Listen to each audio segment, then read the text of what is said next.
Hey everyone, CW Music here. I'm CWD, and this is going to be a video going through a good chunk of albums that I listened to over the past 3 months, from namely June and August, that I liked a lot. I'm not going to be doing every single album I listened to from June to August, since that's going to be one massive video that I don't have the patience for.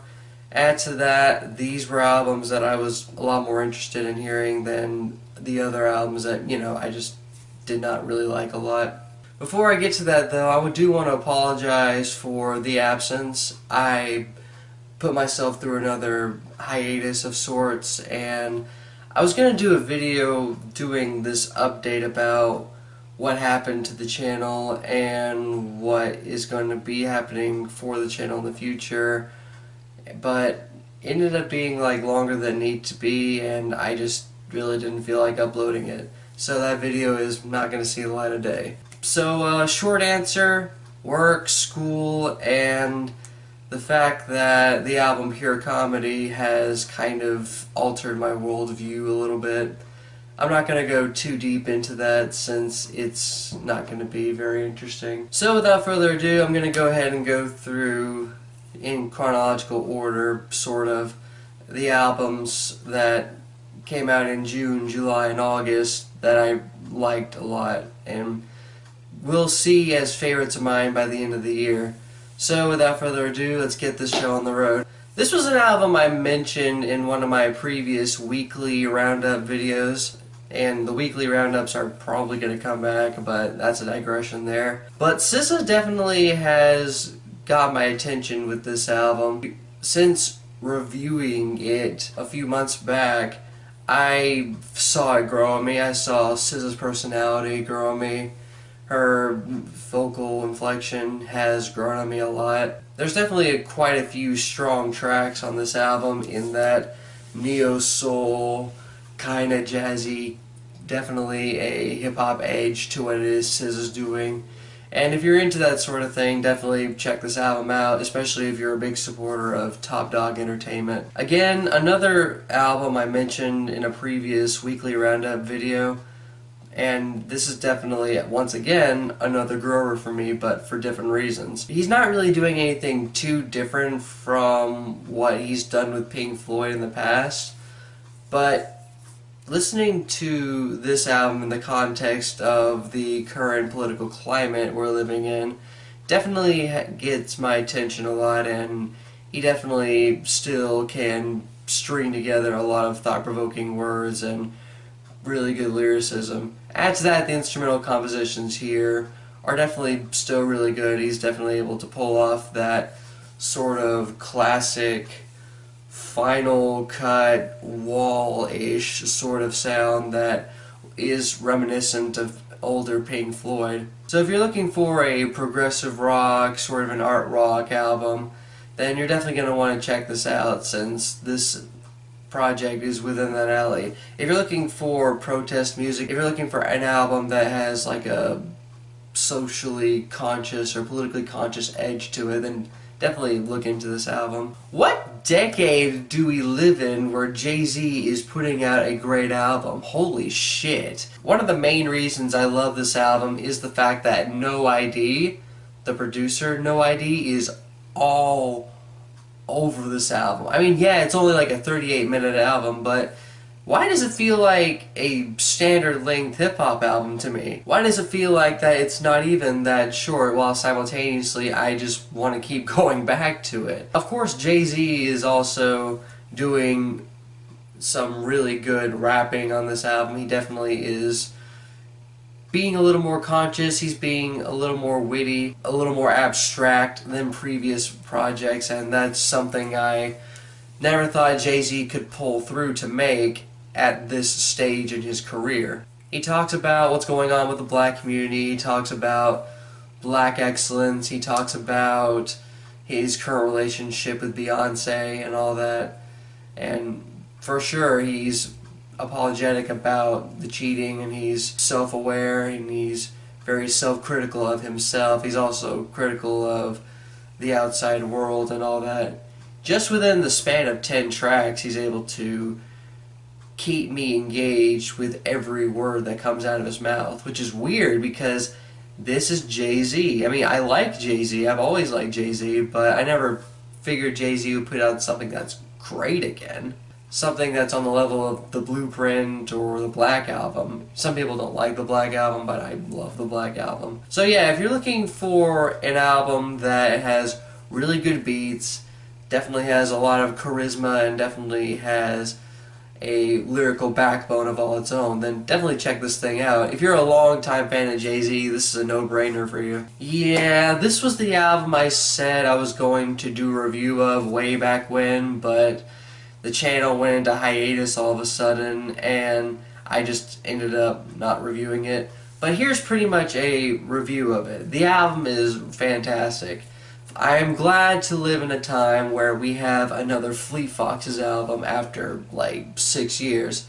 Now, it's not better than Helplessness Blues. I don't think that's what Robin Peckinfold and company were striving to achieve with this album, but I do believe that stylistically it continues the canon that they established with Helplessness Blues and the first album, for sure. So if you are looking for a progressive folk album, then definitely check this out. If you've been waiting on this Fleet Foxes record for a while and for some reason you haven't listened to it yet, then do definitely give this a try, because without a doubt, Fleet Foxes have proved to me that they are going to still be making great music even long after Helplessness Blues, long after people thought that they could pull through and definitely salvage what they had left in terms of relevancy, in terms of like ideas and all that, and definitely expounded upon that to where I would love to see where Fleet Foxes are going to go in the future. Man, I have been listening to this album a lot since initially hearing it. Oh my god. They didn't even do anything that's too different from the debut. They are still going for a post-punkish, industrial fusion of gospel and blues and all that.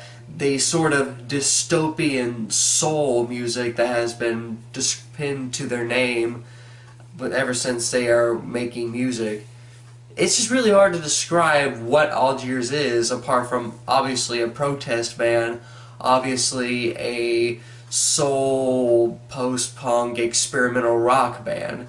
With this album, they definitely have blurred the lines and have formulated a whole niche of their own.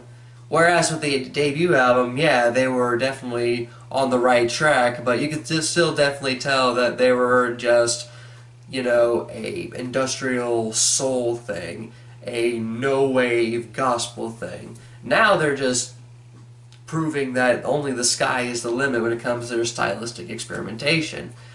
And it's also pretty funny because hearing this album within the Trump administration, Algiers music just makes a lot more sense. They're talking about the plight of the underclass, the plight of minorities and all that, just the sheer inevitable destruction of the human race and all that just going on. It definitely is really refreshing to hear, and definitely is worth looking into if you are looking for an album of that nature. If anything I just described to you sounds interesting, then definitely check this out. This is probably going to be a top 5 favorite album of mine by the end of the year.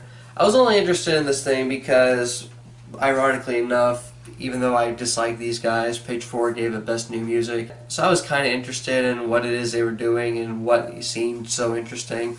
And sure enough, I liked what they did. It's this like nice, stylistically vast indie project of sorts. The performances are nice. I do like the energy that a lot of these tracks have. I do like the color and the sort of ethereal nature of some of these tracks. Broken Social Scene have definitely got me interested in what they're going to do next, and I'm definitely going to be looking back to what it is they're doing, because there was a lot of collaboration with this single group, and I'm definitely intrigued. If you are a Broken Social Scene fan, then definitely check this album out. You'll get something out of it for sure. And if you are interested in indie rock, sort of an indie folk type thing, experimental rock, then definitely look into this project. I don't get the hate behind this album. I mean, I understand that there's like one or two potholes with the project, and without a doubt, within Arcade Fire's 5 albums, this is probably the weakest of the 5.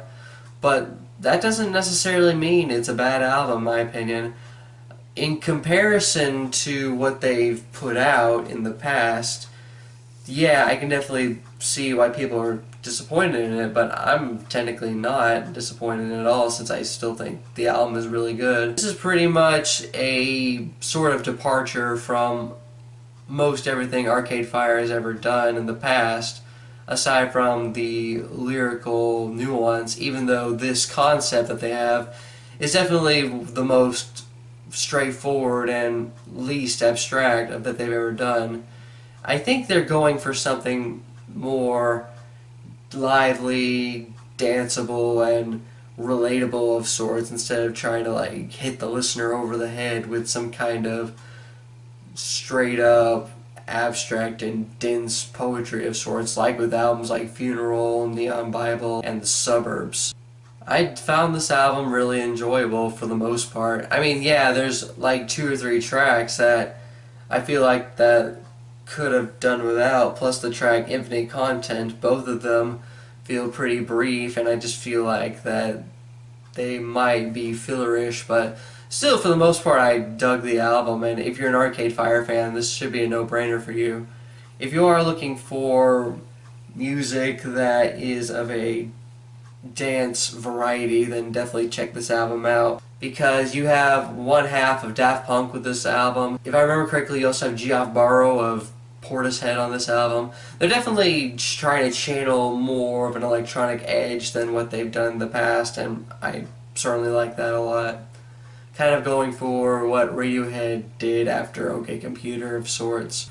I didn't particularly care for the Avey Tare's Slasher Flicks album that came out like 2 years ago, I think.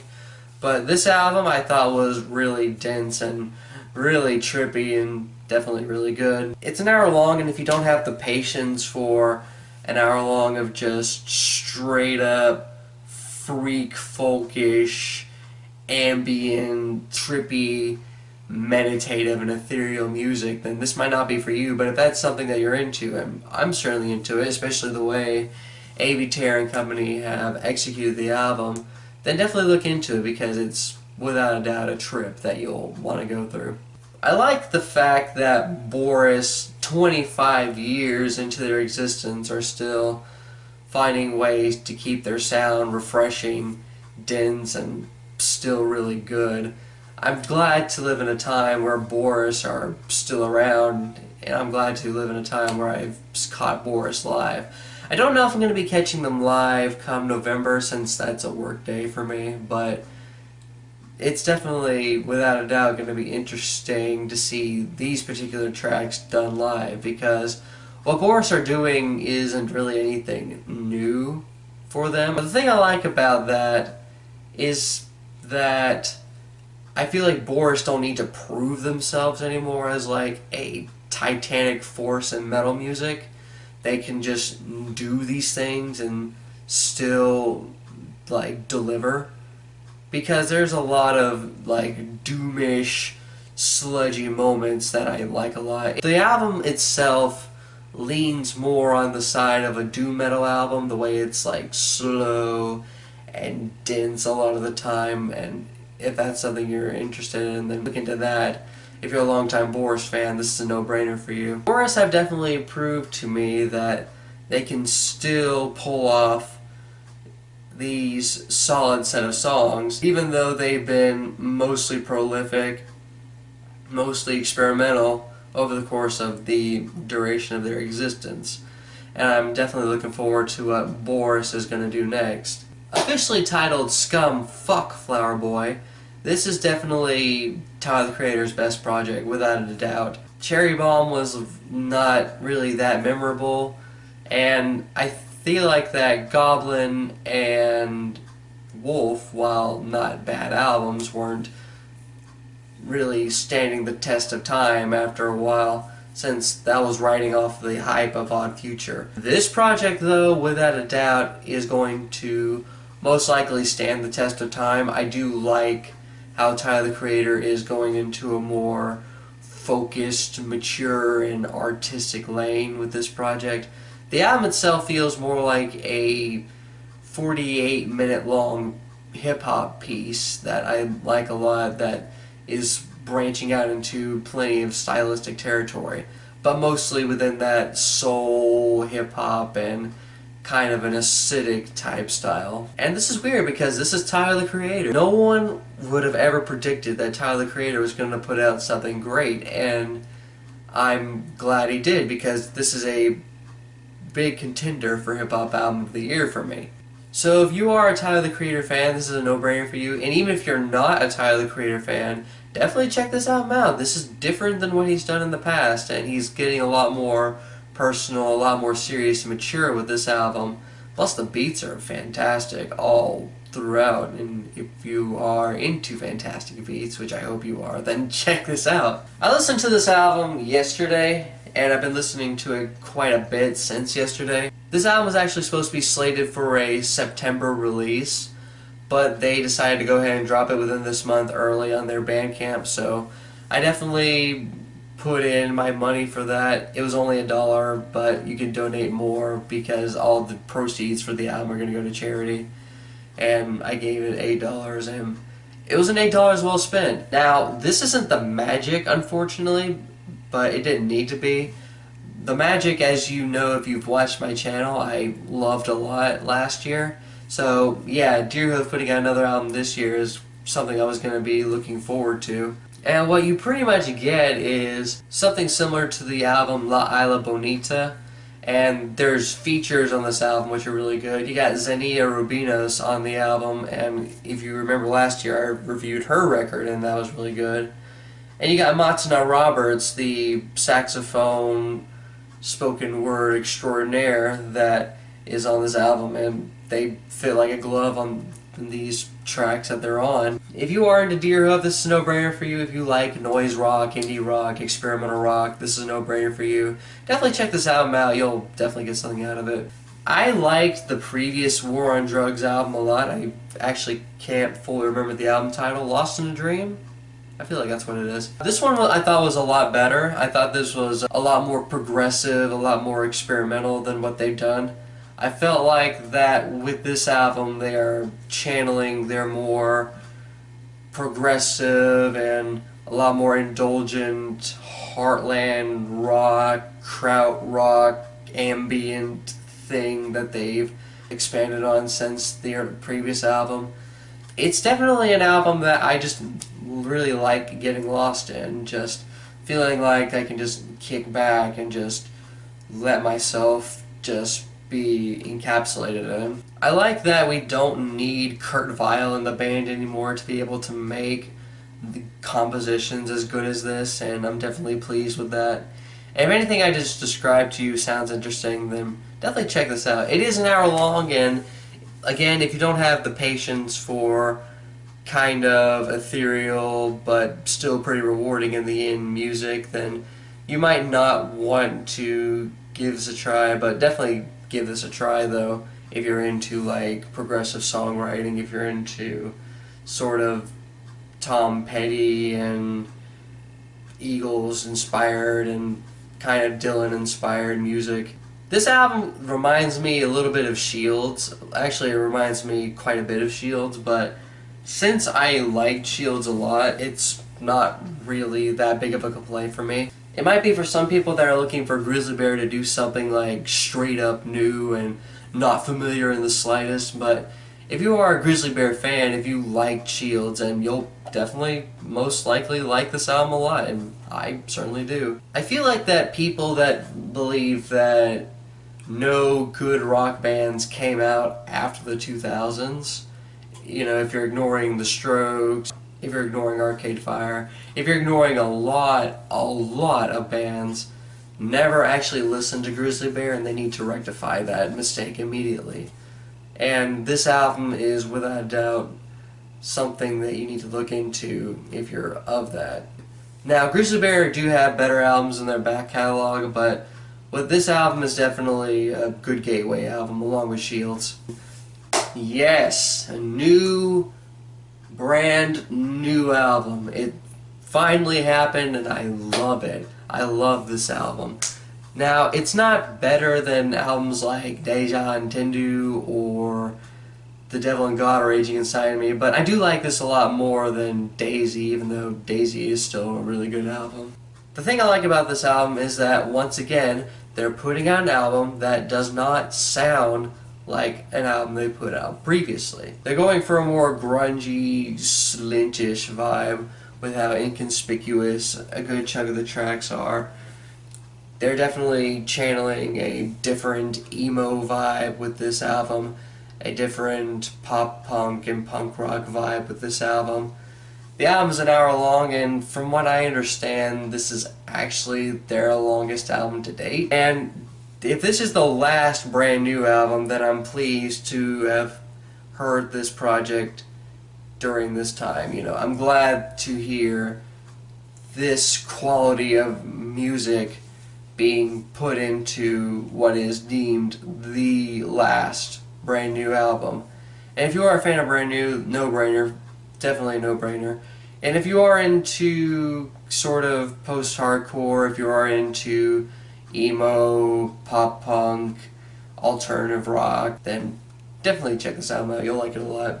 Now, like most everybody, I loved Like Clockwork. I thought that was a really good album. This album, they're not really having any features on this project. There's not really any guest performers from what I understand. What Queens of Stone Age are doing is maybe similar to some of the songs off of Like Clockwork, but there's a lot more swagger on this album. There's a lot more in terms of just upfront and bold execution with this album. It's nothing like some of their more hard-hitting and distorted stuff. It's a lot cleaner, but still has a sort of dirty edge to it that I love. And if you're into that sort of thing, definitely check this out. I didn't expect this album to be as good as it ended up being, but for sure, this is an album that I'm going to be returning to a lot. And it's just one example as to why the month of August was just really, really good for rock music in general. So yeah, those are my thoughts on 15 albums that came out from June, July, and August that I liked a lot. I'm definitely going to be looking forward to what the rest of the year has in store, especially the month of September. And if you've listened to any of these albums, what did you think of any of them? Did you like any of them? Did you dislike any of them? And let me know why, and what were albums that came out from June to August that you thought were really good and are going to be on your favorites list by the end of the year. This is CWD Music here, signing off.